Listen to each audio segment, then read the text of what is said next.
Chapter 212. Daftar Bencana, 2. Aliansi Perserikatan dan para pangkat merespons dengan antusias permintaan Crevon untuk bantuan. Mereka bersikeras bahwa mereka telah menerima banyak dari Crevon dan bahwa mereka berbagi ikatan emosional yang mendalam dengannya, tetapi sebenarnya, kebanyakan dari mereka mengejar uang yang telah disiapkan Crevon. Mereka semua berkumpul di World's End di timur. Petik 2. Ini bukan lelucon. Tetapi bencana yang mereka hadapi jauh melebihi harapan mereka dalam hal skala dan intensitas. 4 bencana ditempatkan di daerah yang luas seukuran Pulau Jeju. Medusa, Minotaur, Chimera, Cyclops. Para pemain memandangi makhluk-makhluk dari mitos dan legenda yang pasti pernah didengar siapapun setidaknya satu kali. Kehadiran mereka yang luar biasa mengguncang bumi. Para pemain tidak berani masuk ke dalamnya dan hanya bisa menonton dari jauh. Hah, apa itu? Tiba-tiba, suara seperti anak kecil memecah keheningan yang didominasi oleh ketegangan. Itu milik Yi Jiyun. Semua orang mengalihkan perhatian mereka padanya. Yi Jiyun, tidak terganggu, hanya menatap satu arah. Tak lama, semua orang mengalihkan pandangan mereka ke tempat dia melihat. Seorang pemanah berdiri di puncak gunung yang curam dan tak bernama. Teratai hitam terukir di jubahnya yang berkibar tertiup angin. Dia mengarahkan busurnya ke bidang luas di bawah ini tanpa meninggalkan ruang untuk kesalahan. Teratai hitam. Serangkaian murmur, lebih seperti ratapan, pecah pada saat yang sama. Orang-orang yang berkumpul di sini mengenalnya dengan sangat baik. Teratai hitam. Dia telah kembali. Tampak jelas siapa panahnya yang didefinisikan sebagai musuh. Gelombang kecil kepanikan menyapu seluruh kerumunan.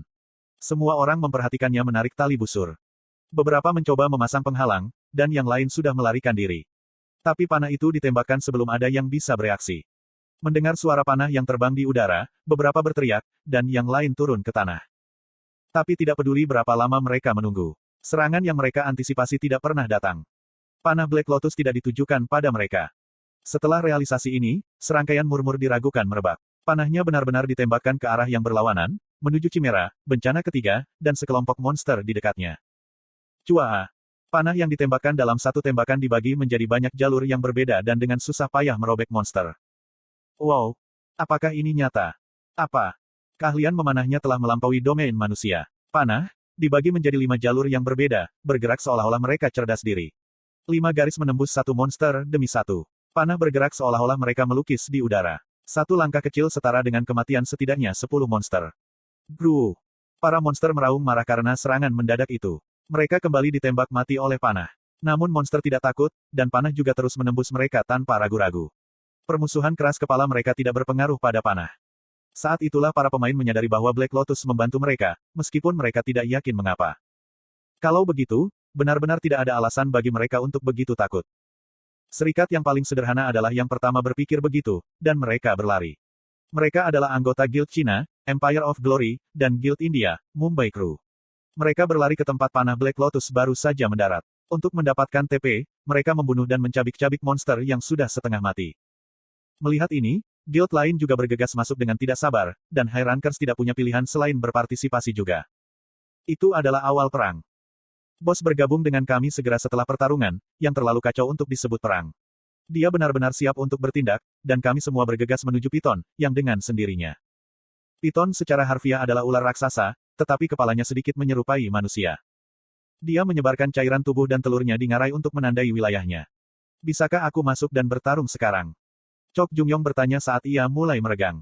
Dia tampaknya mengakui dia sebagai lawan yang menantang, melihat bagaimana dia melakukan sedikit usaha untuk melakukan peregangan. Lengan sebesar paha dan kaki saya selebar tubuh saya bergerak dengan intens. Ukuran otot bisepsnya yang selangit membuat saya bertanya-tanya seperti apa statistiknya. Hanya ada satu cara untuk memuaskan keingintahuan saya. Saya mengeluarkan direktori. Sama dengan. Statistik. Asterisk statistik variabel. Kekuatan. Stamina. Kecepatan. Persepsi 10.7. Kekuatan sihir. Vitalitas. Sama dengan. Petik 2.2. Saya kehilangan kata-kata. Semua kecuali stat persepsinya memiliki tanda tanya, yang berarti bahwa mereka berusia lebih dari 11 tahun. Dia tampak lebih seperti monster daripada piton. Petik 2. Apa yang kamu lihat? Tentu saja, itu tidak seperti mereka tidak masuk akal. Chok Jungyong telah memperoleh March Rahasia Maret, keterampilan khusus yang meningkatkan statistik fisik, dan statistik dasarnya sudah tinggi sejak awal, berkat hadiahnya. Ah, gelombang begitu. Chok Jungyong tersenyum lebar. Hadiahnya adalah warisan, yang memungkinkannya terhubung dengan kehidupan sebelumnya. Dan di kehidupan sebelumnya, dia adalah prajurit terkuat di Goryeo. Tapi tubuh kita dibuat berbeda, jadi kamu tidak akan pernah bisa seperti aku. Chok Jung-yong salah mengira tatapanku sebagai tanda iri dan berkomentar. Petik 2. Bukannya aku mau. Jangan bohong. Terserah. Oh. Kamu terlalu berisik, Gyeong. Bos menghentikan Chok Jung-yong. Dia bergumam dengan ketidakpuasan dan mundur. Sekarang, saatnya untuk pengarahan misi. Saya mengumpulkan semua panah biji gelap saya di satu tempat. Dia cukup tangguh, jadi kita tidak bisa melakukan apapun yang kita inginkan. Kita masing-masing harus memainkan peran tertentu. Petik 2. Ini jelas bagi siapa saja yang pernah bermain MMORPG sebelumnya, tetapi kerjasama di antara anggota tim dan strategi adalah aspek terpenting dari serangan. Chok Jung-yong, yang suka bermain solo, tampak sangat kesal, sementara Jin Yohan tersenyum dan mengangguk. Saya tahu, tapi hanya ada 4 dari kita. Petik 2. Tidak, ada 7. Pada saat yang tepat itu, kilatan gelap dan burung pemangsa putih muncul, terbungkus angin. Sanuri dan Spartan berhenti di sampingku. Mereka membawa Jain, yang telah tidur, bersama mereka. Aku ingin istirahat sebentar. Jain turun, merapikan rambutnya yang acak-acakan. Akhirnya, semua orang aku, Bos, Chok Jung-yong, Jain, Jin Yohan, Spartan, dan Sanuri, ada di sini. Baiklah kalau begitu. Saya mulai menugaskan peran. Ketika mengambil ular sebesar itu, lebih baik membaginya menjadi bagian yang berbeda. Dan menyerang. Dan Chok Jung-yong ditugaskan untuk memimpin ekor, yang merupakan titik vital piton, Jin Yohan ditugaskan di sisi kanan tubuh, Bos ditugaskan ke sisi kiri tubuh, dan aku menugaskan diriku ke kepala. Kita bisa meninggalkan monster lain di dekat Sanuri dan Spartan. Bagaimana dengan saya? Jain menundukkan kepalanya dan bertanya. Kamu cepat berdiri. Tolong bantu siapa saja yang membutuhkan lebih banyak bantuan. Petik 2. Petik 2. Baik. Dengan menguap panjang, kami bersiap untuk bertindak. Pertama, Chok Jung-yong melangkah maju. Jadi, kamu mengatakan bahwa aku harus pergi dan menyingkirkan ekornya dulu. Iya nih. Tapi hati-hati, dia mungkin akan menembakkan racun dengan ekornya. Akan sulit untuk memblokirnya bahkan dengan armorku. Petik 2. Level item dan level monster bekerja sedikit berbeda. Sederhananya, level item lebih berharga. Sebagai contoh, tergantung pada propertinya, pedang LV 3 dapat digunakan untuk membunuh monster LV 6-8. Tapi musuh kami adalah LV 30 piton. LV 6 Inviters Armor kulit Chok Jung-yong seharusnya tidak dapat melindunginya dari racun piton. Jangan khawatir, tubuhku lebih keras dari baju besi ini. Petik 2.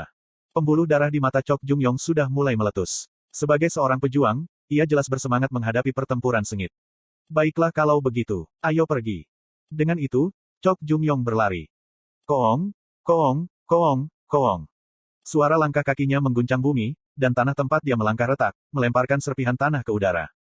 Petik 2 tanda pisah tanda seru petik 2. Chok Jung-yong meraung dan melompat. Untuk sesaat, dia terbang, murni dari kekuatan kakinya. Saya menembakkan panah saya tepat sebelum Chok Jung-yong mendarat di ekor piton.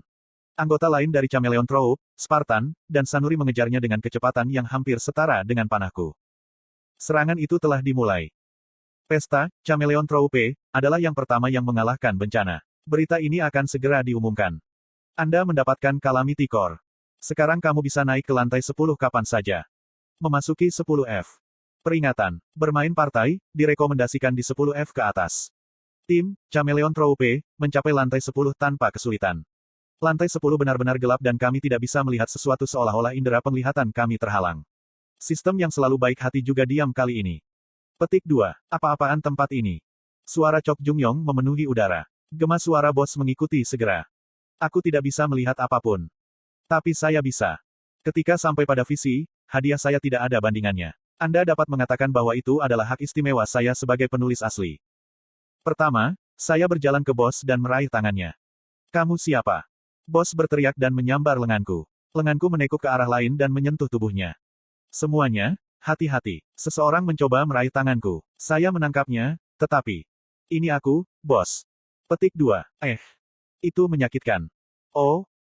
Maaf. Bos mengeluarkan batu kering dan melepaskan saya. Saya meraih tangan semua orang satu persatu dan mengumpulkannya. Segera garis terbentuk dengan saya memimpin jalan. Semua orang, jangan biarkan pergi. Kataku sambil memegang tangan bos dengan erat. Jawaban positif datang dari belakang. Kemudian tiba-tiba. Selamat datang di lantai 10, labirin ketidaksadaran. Sebuah suara aneh turun dari langit dan mengguncang atmosfer. Karena jelas bahwa suara itu dari administrator, kami segera fokus. Aku adalah administrator lantai ini. Saya berasumsi Anda di sini untuk menemukan jalan ke lantai 11. Suara itu dingin. Nada suaranya yang tidak menyenangkan membuatku merinding. Cara ke lantai 11 itu sederhana. Anda harus menemukan jalan keluar dari Maze of Insensibility. Fiuh. Aku menghela nafas lega. Dalam cerita aslinya, kurang dari 100 kata digunakan untuk menggambarkan lantai 10. Saya khawatir hal-hal akan berubah, tetapi tidak, untungnya. Namun, banyak jebakan dan monster menunggumu di labirin ini, dan kau akan kehilangan akal satu persatu saat semakin dekat ke pintu keluar. Sama seperti bagaimana pandangan diambil dari Anda. Administrator berhenti sebentar sebelum melanjutkan. Nada suaranya jauh lebih hangat dan lebih ramah dari sebelumnya. Tapi, aku juga sadar bahwa kamu adalah orang pertama yang menaklukkan bencana. Saya menghormati orang-orang seperti Anda. Oleh karena itu, saya telah membuat keputusan yang sulit untuk memungkinkan Anda menyimpan semua indera Anda di Maze of Insensibility dengan imbalan Calamity Core Anda. Aku mencibir dalam diam. Dia berani merencanakan melawan kita ketika dia hanya administrator lantai yang tidak signifikan. Tidak, kita akan lakukan saja. Kamu akan menyesalinya. Saya sampai pada kesimpulan ini setelah banyak pertimbangan. Dalam keadaan normal. Tidak apa-apa. Kami akan bermain adil. Petik 2. Menipu. Semoga beruntung. Suara itu berhenti tiba-tiba. Kegelapan tetap ada, tentu saja, karena kami tidak menawarkan Calamity Core kami. Dengan suara administrator hilang, semuanya menjadi sunyi. Hei, aku punya pertanyaan. Tiba-tiba, Chok Jung-yong memecah kesunyian. Mengapa para administrator ini atau apapun membantu kita memanjat menara? Segera, jantungku berdegup kencang. Pertanyaan ceroboh Chok Jung-yong menusuk akar pengaturan saya. Aku tidak tahu, mungkin karena mereka sudah mati. Jawaban atas pertanyaannya membutuhkan penjelasan lebih lanjut. Ambil 8-3F, Crevon, misalnya. Meskipun para penguasa lantai 8, keluarga kerajaan Atalos, memiliki, Lubu, Lancelot, dan para pahlawan lainnya dari sejarah di bawah kendali mereka tidak menaklukkan iblis-iblis itu. Ini bukan karena mereka mengejar nilai-nilai luhur dan etis seperti koeksistensi atau kedamaian. Mereka tidak punya pilihan lain. Orang mati adalah orang mati. Jiwa-jiwa seperti Lubu dan Lancelot yang pernah hidup di bumi tetapi sekarang sudah mati tidak bisa bergerak di luar wilayah yang telah ditentukan. Bahkan Lubu, yang memiliki bidang kegiatan paling luas, hanya bisa bergerak di 8F Crevon Mainland dan beberapa bagian 3F Prestige. Namun, administrator bebas dari pembatasan ini. Pada saat yang sama, mereka sadar bahwa dunia tempat mereka tinggal hanyalah bagian dari menara. Karena itu, mereka bertujuan untuk membangun kembali diri mereka di dunia nyata, bumi, atau berharap kepunahan jiwa mereka. Itu sebabnya mereka membantu atau menghambat para pemain. Para pemain memainkan peran paling penting dalam kebangkitan dan kepunahan administrator. Petik 2. Apa artinya itu? Maksud saya adalah, saya juga tidak yakin. Untuk saat ini, mari kita bergerak. Petik 2. Bagaimanapun, kami mengambil langkah ke pintu masuk labirin yang gelap. Pegang orang di belakangmu dan jangan biarkan pergi. Saya cukup beruntung, jadi saya akan memastikan saya akan sampai ke pintu keluar. Fokus saja untuk tidak melepaskan. Tolong, Chok Jung-yong. Petik 2. Petik 2. Kamu sudah gila. Mengapa Anda menunjukkan saya? Petik 2. Saya tidak menjawab dan mulai berjalan. Ketuk, ketuk. Pendengaran saya masih baik, dan tepat di belakang saya, bos mengikuti saya memegang tangan saya. Saya berjalan di jalan yang ditunjukkan oleh keberuntungan saya. Namun, ketika saya terus berjalan, indera saya menjadi semakin terbatas.